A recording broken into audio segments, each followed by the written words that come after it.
Oke, Assalamualaikum warahmatullahi wabarakatuh. Halo teman-teman, kita kali ini ada di seri tentang menembus batas di episode pertama bareng Aziza Filvi. Boleh Mbak Aziza berkenalan dulu? Assalamualaikum warahmatullahi wabarakatuh. Perkenalkan, namaku Azadisi Korunisa. Aku berasal dari kota Sidoarjo, Jawa Timur, dan sekarang aku menempuh eh, jenjang perkuliahan di diplom bahasa Arab di Taiba University, Madinah, Saudi Arabia. Masya Allah, keren banget ya Mbak Aziza Filvi ini berhasil masuk ke Universitas di Madinah, ke University ya Mbak Aziza? Iya, alhamdulillah. Oke, boleh nih Mbak Aziza, kenapa kok bisa apa ya dapat info tentang Taiba University dan perjalanannya sampai di Taiba itu gimana? Yang pertama, kenapa aku mau kuliah di Taiba University ini? Yang pertama mungkin itu motivasi dari kakakku sendiri. Ya, kakakku juga kuliah di sini alhamdulillahnya. Beliau sekarang menempuh jenjang S2 di Islamic Madinah University, cuma kampus sebelah aja sih. Aku dapat motivasi dari dia. Terus ya dapat kabar juga beasiswa kan, beasiswa full. Alhamdulillah. Terus aku mencoba daftar di sini. Pertama aku coba daftar di Taiba University, terus ada di British Nora University, sama yang ketiga ada di Ummul Qura University. Tapi alhamdulillah dapetnya di Taiba University. Aku daftar di tahun 2023, kalau nggak salah bulan Oktober kalau nggak salah. Dan alhamdulillah kabul mabdai, penerimaan pertama itu aku di bulan November akhir 2024, di Mei akhir juga 2025 aku dapat kabulnya akhir, dan terakhir tanggal 12 Agustus 2025 kemarin aku berangkat ke sini. Oh, Gitu. berarti dari kakaknya dulu ya Mbak Aziza? Ya, dari kakakku. Yang pertama dari dia, termotivasi dari dia. Kemudian dorongan-dorongan dari orang tua, akhirnya terjadilah dari sini. Lalu boleh banget nih cerita tentang Thaibah University secara sedikit ya, kayak pas pertama kali datang ke sini, terus apa namanya pembelajarannya tuh gimana sih? Gitu. Boleh dong cerita? Oke, pertama kali datang ke, oh ya, ke tahu dulu ya, Taiba University ini merupakan universitas negeri, universitas negeri yang salah satu universitas negeri terfavorit lah bahasanya itu di Arab Saudi, terletak di kota Madinah di Arab Saudi. Terus aku izin ini ya, izin share PDF-nya ya. Boleh Mbak. Ini ada sedikit tentang PDF beasiswa Taiba University. Oh ya, Masya Allah. Boleh disimak ya teman-teman ini. Sudah sedikit pemaparan dari Mbak Aziza. Nah, ini ya. Yang pertama, ada kata pengantar, Universitas Taiba terletak di Madinah dan merupakan salah satu universitas yang baru didirikan di Kerajaan Arab Saudi, tepatnya pada tahun 1424 Hijriah atau tahun 2003 Masehi. Kampus ini merupakan penggabungan perguruan tinggi yang berafiliasi dengan Universitas King Abdul Aziz. Universitas King Abdul Aziz itu terletak di Jeddah, dan Universitas Imam Muhammad bin Saud itu di Riyadh yang berada di Madinah. Ini kurang lebih gambaran tentang Taiba University. Oh ya, gambaran secara umumnya ya teman-teman. Boleh dilanjut? Kemudian, ini ada fasilitas yang diberikan kepada mahasiswa, penerimaan beasiswa eksternal. IAVA ini semua full beasiswa ya, benar-benar full. Dari kamu berangkat, tiket pesawat, itu semua dibiayain oleh kerajaan di sini, pemerintah di sini. Nah, fasilitas yang pertama yaitu layanan medis gratis. Nah, jadi kita bisa mendapatkan layanan medis gratis di sini. Tuh, berobat apapun itu, bahkan melahirkan ya, bahkan melahirkan tuh di sini gratis loh. Insya Allah Wow. banget kan. Terus yang kedua ada asrama kampus yang gratis. Nah, di sini buat apa namanya penerima beasiswa kita mendapatkan asrama kampus yang gratis dengan fasilitas yang luar biasa, masya Allah. Terus yang ketiga ada makanan dengan potongan harga. Tapi kalau ini berlaku di beberapa universitas saja ya. Kalau di Taibah itu nggak ada apa namanya tidak menyediakan makanan. Jadi kita sendiri masak sendiri. Oh, oke. Ya kalau di Taibah kita mandiri lah. Ada matam, cuma ya itu kita harus masak sendiri. Tapi fasilitas kayak kompor dan itu tersedia. Oh, berarti bahan makanannya ya? Iya, bahan makanan kita sendiri, belanja sendiri. Sama. Terus yang keempat ada bimbingan dan konseling mahasiswa. Ini juga gratis ya. Terus ada fasilitas olahraga kampus juga terdapat. Terus ada kegiatan ilmiah dan budaya. Ini pasti yang fasilitas olahraga kampus dan kegiatan ilmiah itu pasti ada di setiap kampus ya. Dan ada perpustakaan pusat juga. Jadi kalau mau belajar, mau cari jurnal apa, makalah, membuat makalah itu kita bisa manfaatkan perpustakaan ini. Terus yang kemudian ada fakultas dan program studi yang tersedia. Nah, ini fakultas yang ada semua di Taiba University ya. Yang pertama ada Fakultas Teknik. Ini bisa dibaca, teknik itu elektromesin sipil. Kemudian ada Fakultas Ilmu Terapan, Fakultas Ilmu dan Teknik Komputer, Sains, Hukum, Administrasi Bisnis, Ilmu Keluarga, Seni dan Humaniora. Nah, ini fakultas dan program studi yang tersedia ini tersedia untuk mahasiswa beasiswa. Sebenarnya ada juga kayak fakultas kesehatan kayak kedokteran dan lain-lainnya itu sebenarnya tuh ada di Taiba University, tapi itu khusus mahasiswa lokal saja. Ya, Berarti, jadi mahasiswa internasional kita nggak bisa untuk masuk ke jurusan tersebut. oh, Itu, mahasiswa internasional cukup lengkap ya berarti ya, dikasih pilihan sebanyak ini, Masya Allah. iya benar Insya Allah banget. Dan ini pasti ya fakultas yang umum itu kita wajib bisa berbahasa Inggris. Kalaupun yang fakultas dinia itu juga wajib berbahasa Arab. Oke. Berarti ada pembedaan bahasa dalam kelasnya ya, Bu? Iya benar. Terus, nah ini ada gambaran dikit-dikit nih tentang foto-foto Universitas Taiba. Ini Ya. ada asrama. Ini kayaknya asrama dulu. Sepertinya asrama dulu karena yang asrama sekarang nggak seperti ini. Oh, Lebih bagus lagi. Ini ada Universitas Taiba dari atas. Kemudian di aulanya, si aula Universitas Taiba yang utama. Nah ini klinik kampus. Tadi kan ada fasilitas apa? Medis gratis kan. oh iya betul ya. Nah kita berobat pergi ke sini ke klinik milik kampus. Ya, Taiba University. Di setiap kampus tuh pasti ada klinik itu. Pasti ada. Di setiap kampus. Kemudian, iya, setiap kampus. Sebenarnya sih semua rumah sakit ya, hampir. Hampir semua rumah sakit di sini tuh gratis. Terus ini kantor pendaftaran dan terima beasiswa. Ini gedung, ini beberapa gedung fakultas, ada perpustakaan juga, dan kantin juga. Nah, ini ya kurang lebih gambar-gambarannya. Nanti kita lihat videonya bareng-bareng. Aku ada beberapa video yang menayangkan tentang kegiatan di kampus, terus kelas kayak gimana, nanti aku tunjukin. Nanti kita Oke? fokus aja. Cukup luas ya, Ya, berarti ya luas. Bukan cukup sih, luas banget ini. Masya Allah. coba banget. Luas kampusnya itu bener-bener luas banget. Itu luas banget. Kayak isinya tuh satu kecamatan tuh kampus Taiba sama UIM doang. Ih, satu Maksudnya kayak gitu. kecamatan. Bayangkan. Harus lebih semangat sih ini mereka buat masuk ke sini tuh. Iya. Nah, ini yang paling sering ditanyakan. Tahapan pengajuan beasiswa internasional. Aku jelasin ya. Jadi kalian harus pahami pelan-pelan. Oke. Nah, bagi yang menanyakan, itu pendaftar dari mana ya, Kak? Lewat mana ya? Nah, tahapan yang pertama, kita wajib mendaftar di platform Study in Saudi. Kalian bisa search aja di Google, Study in Saudi. Untuk durasinya sesuai tanggal yang ditentukan platform Study in Saudi. Nah, kalau banyak nih pertanyaan Zer, kayak, Kak, kapan ya tanggal tanggal apa tanggal bukanya pendaftaran itu? Itu kalau dari kitanya nggak bisa memprediksi kapan pembukaan pendaftarannya itu karena emang tiba-tiba ya. Jadi saran aku kalian pantengin terus tuh IG PPMI Saudi. PPMI itu Perhimpunan Pelajar Mahasiswa Indonesia yang ada di Arab Saudi. Di situ segala informasi apapun itu tertera dari kapannya pendaftaran, pokoknya info apapun tuh di situ.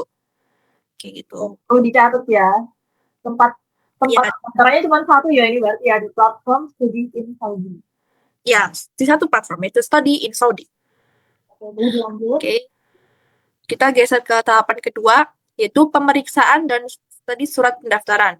Durasinya selama tahun akademik. Nah, jadi untuk kapan ditanya, kapan ya penerimanya ini Kak? Kapan gitu, kita juga wallahu alam karena itu kebijakan dari pemerintah sini kayak gimana, pemeriksaan seperti apa kita juga kurang tahu sebenarnya ya. Jadi durasinya nggak bisa ditentuin. Dan kayak selama tahun akademik itu, kayak gitu. Tiba-tiba udah tutup, bisa tiba-tiba masih buka gitu ya? Iya benar, itu baru kejadian di tahun 2025 kemarin ya kalau nggak salah. Gimana nih? Itu kan sebenarnya sudah ditutup, terus tiba-tiba buka. Bukanya cuma 2 hari, 3 hari gitu. Nah itulah emang nggak, nah itu kurang tahu tuh karena apa gitu tidak bisa menebak emang suka terjadi. Oke, noted. Memang Itu tidak terus ke tahap, harus pantengin terus. benar, harus pantengin terus. Oke, Terus lanjut ya ke tahapan ketiga, yaitu nah ada penerimaan awal kabul mabdai. Jadi ketika kalian mendapatkan kabul mabdai ini baru tahapan yang apa ya, tahapan penerima awal, bukan kayak yang kalian tuh bakal pergi ke Arab itu, belum belum tentu. Jadi di kabul mabdai ini baru penerimaan awal itu masih ada proses-proses lagi gitu. Jadi kita bahasanya jangan senang dulu lah kalau di kabul mabdai itu, karena bisa aja qadarullah di tidak terima di nihainya kayak oh, gitu. berarti ada beberapa tahapan lagi ya, Mas Yan ya? Benar. Kalau pengalamanku kemarin kabul mabdai itu, jadi kita dikirim email gitu, tulisannya tuh selamat kamu diterima di Taiba University. Udah kayak gitu doang, kayak ucapan congratulations gitulah, bahwa Oh, kamu diterima di Taiba University. Nah, kemudian tahapan keempat nih, menunggu penerimaan akhir kabul nihai. Nah, disinilah kalian udah dinyatakan lulus di kampus tersebut, yaitu di kabul nihai. Nah, kalau di kabul nihai ini, itu nanti dikirim email juga. Nah, emailnya tuh seperti kayak bertuliskan apa ya, isyar kabul sama kode visa lah gitu. Nah, itu kabul nihai.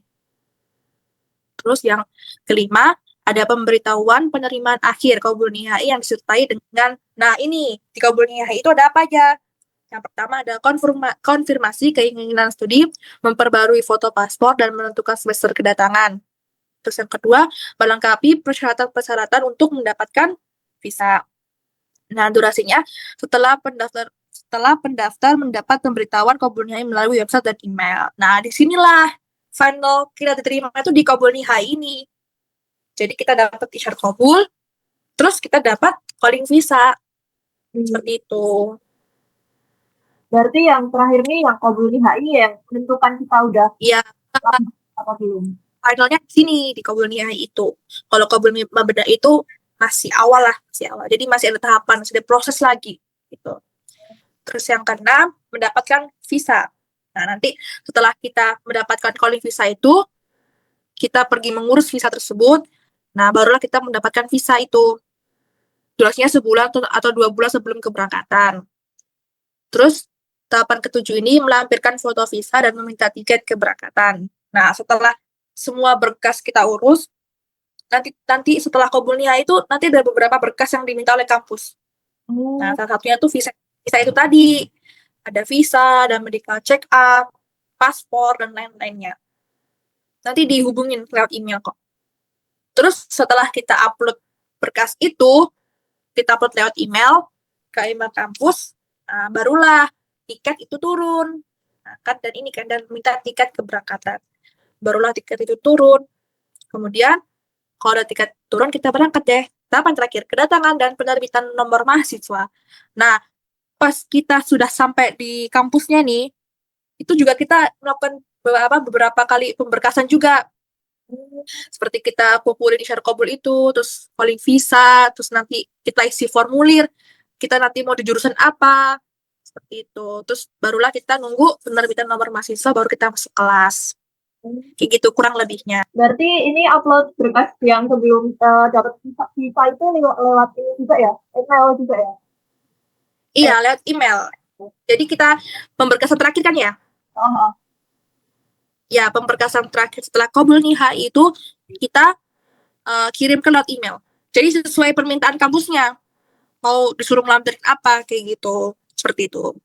baru yang pas datang ke sana baru surat-suratnya yang kita bawa yang fisiknya tuh baru diserahin itu atau bagaimana? Iya, benar, diserahin lagi. Kemudian pas kita datang di kampusnya itu, kita serahin lagi berkas-berkas yang tadi kita kirim lewat email itu. Kita serahin lagi, terus kita mulai pengurusan kayak isi formulir, mau jurusan apa, terus pengurusan iqomah juga.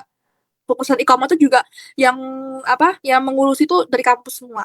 Oh, Masya Allah. Kita tinggal, ya, jadi kita tinggal memberikan berkas kepada mereka. Sudah, simple banget. Masya Allah. Sebenarnya ribet ya, ribet. Cuma alhamdulillah kampus bisa nanganin, jadi kita nggak terlalu ribet lah. Iya, yang penting semua berkas yang diminta tuh udah dibawa semua kayaknya udah aman nggak sih guys? Gitu. Ya, benar sekali. Itu kurang lebih tahapan pengajuan beasiswa internasional seperti itu ya. Oke, aku lanjut ke sini ya. Boleh, boleh. Persyaratan penerima. Nah, di sini ada persyaratan penerimaan mahasiswa beasiswa luar negeri. Yang pertama, memiliki ijazah SMA atau yang setara dari dalam atau luar kerajaan Saudi. Nah, ini wajib ya memiliki ijazah SMA.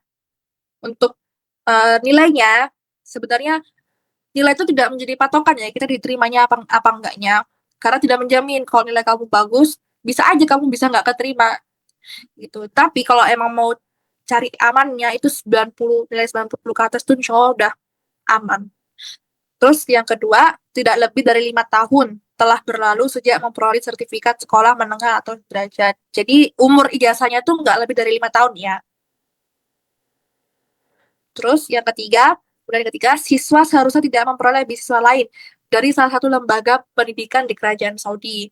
Jadi kalau misalnya kalian mendaftarkan beasiswa di Study in Saudi, kalian sebelumnya belum pernah mendaftarkan beasiswa di kampus manapun itu. Contohnya nih, aku daftar Study in Saudi, ambil di Taiba University. Kemudian di universitas lain, contohnya di Ummul Qura. Ummul Qura membuka beasiswa sendiri, bukan lewat portal tuh.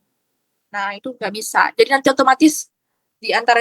otomatis nanti di Saudi-Saudinya aku tertolak karena aku udah ngikutin pendaftaran beasiswa sendiri yang di Ummul Qura itu. Oh, oke, oke. Kayak Berarti gitu. ada ini ya, yang beasiswa yang terpaut pendidikan, lembaga pendidikan yang di Arabnya, bukan yang di Indonesia. Ya, ada beasiswa dari kampus sendiri, terus ada juga uh, bukan gini sih, kayak ada pendaftaran beasiswa dari kampus sendiri, ada juga dari portal Serin Saudi gitu. Tapi hampir menyeluruh di portal Serin Saudi sih, seluruhnya terus hampir situ. Terus aku lanjut ya. Oke, boleh. Lanjut, lanjut. Kemudian kemudian di persyaratan keempat yaitu bukan penduduk kerajaan Arab Saudi. Jadi di sini yang mendapatkan beasiswa full itu yaitu kita yang bukan penduduk kerajaan Arab Saudi. Masya Gitu. Allah. Kalau kalau buat penduduk kerajaan Arab Saudi sebenarnya kan mereka kalau kuliah kan emang gratis ya. Oh, Jadi oh. itu cuma mereka bayar asrama, terus uang saku itu mereka sendiri. Cuma kalau untuk sekolahnya, untuk kuliah itu mereka tetap gratis. Kemudian yang kelima ada berperilaku baik. Ini juga wajib ya berperilaku baik. Nanti pasti ada surat rekomendasinya juga. Terus keenam, usia pemohon tidak boleh kurang dari 17 tahun dan tidak lebih dari 25 tahun untuk tingkat sarjana. Jadi untuk usianya minimal 17 tahun, maksimalnya 25 tahun. Terus yang ketujuh, tidak memiliki catatan sebelumnya di Universitas Taiba. Mungkin kayak catatan, misalnya aja sih, kayak catatan keburukan apa gimana yang sebelumnya pernah mengampus di Taiba University ini. Itu.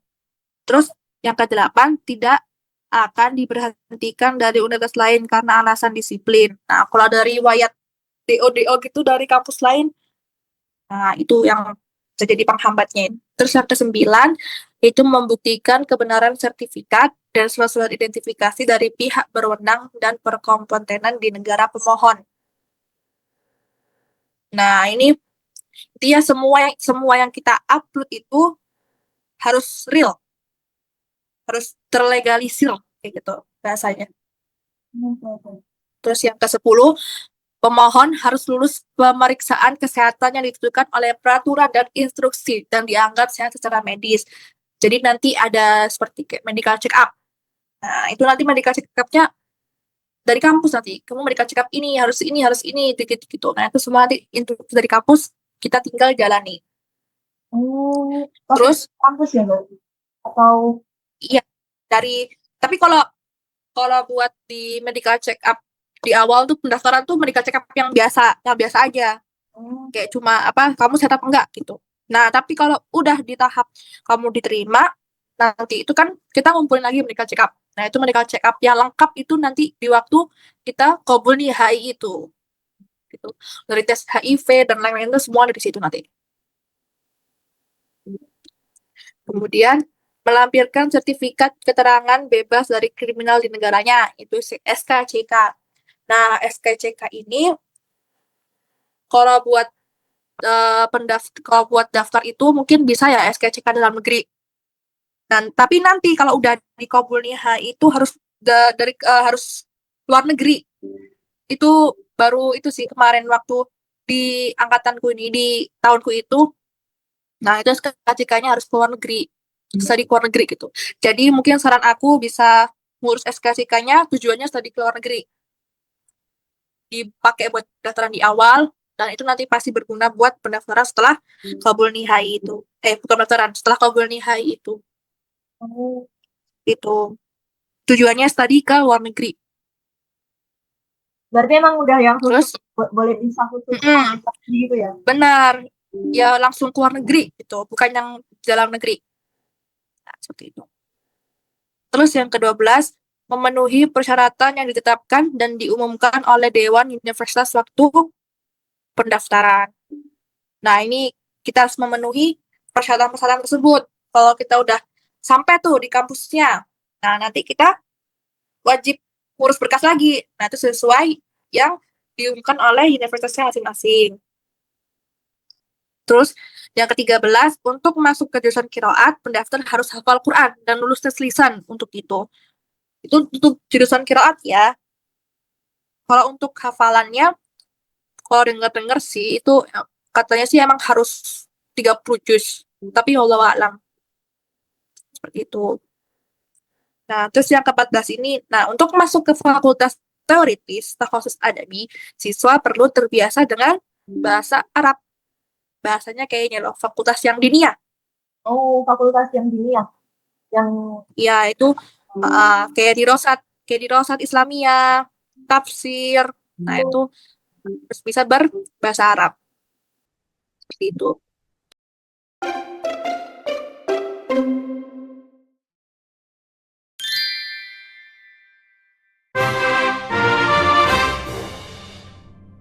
الله يعلم ما نشكو من الألم وما نعانيه من ضيق ومن سقم لكن لنا فيه ظن لا يخيبنا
قلبي وروحي أحرفي ولساني عربية حسبي بأنك منطقي وبياني عربية قلبي وروحي أحرفي ولساني عربية ثم الوصوف تضيع في أوصافك فبك استباح الشعر يشدو أعذب الألحان يا روعة سلبت شغاف القلب في ترنيمها يا بلسما كم طيبت معنا حياة جئنا تبصرة عن كل ضلال أعددنا بضع رسالات تحمل نورا للأجيال معنا نهج حياة جئنا تبصرة عن كل ضلال أعددنا بضع رسالات تحمل نورا للأجيال سبيل الدموع سبيل مريح تنهدى يا صاحي كي تستريح وبث الدعاء الخفي الصريح يا ساعة الفضاء الرحيب الفسيح سبيل الدموع سبيل مريح تنهدى يا صاحي كي تستريح.